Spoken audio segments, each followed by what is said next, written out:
বেশ খাড়া একটি জায়গা, লো গিয়ারে দিয়ে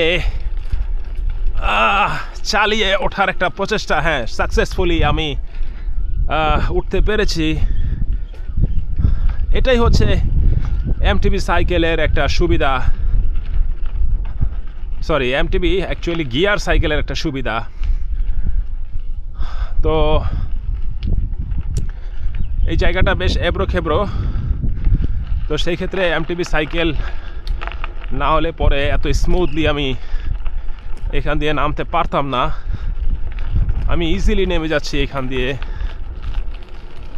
খুব চমৎকার একটা পরিবেশ, কিন্তু এখন আমাকে অবশ্যই নামতেই হবে, কিছুই করার নেই। Oh my God! Wow, what an environment! What an environment! What a beautiful environment! Nice.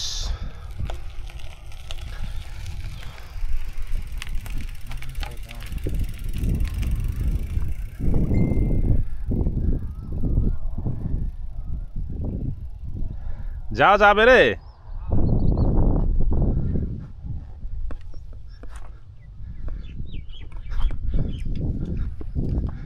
দেখি আমি পারি কিনা ব্রেক কষে কষে। ও মাই গড, না, ভেরি ভেরি রিস্কি, দরকার নাই। আবার উল্টে পাল্টে পড়ে গিয়ে আবার হাত মার ছুলে যাবে। একটু কষ্ট করে নয় হেঁটেই যাই।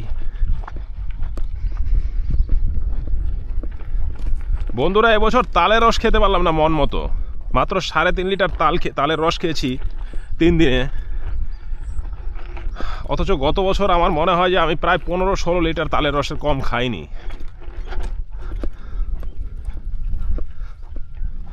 ওহ, এই জায়গাটায় প্রবেশ করার সাথে সাথে বাতাস আর বাতাস।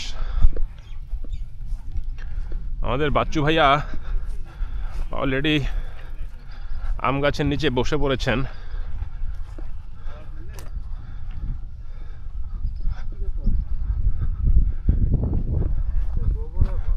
মানুষের ফ্রিকোয়েন্সি নেই বললেই চলে।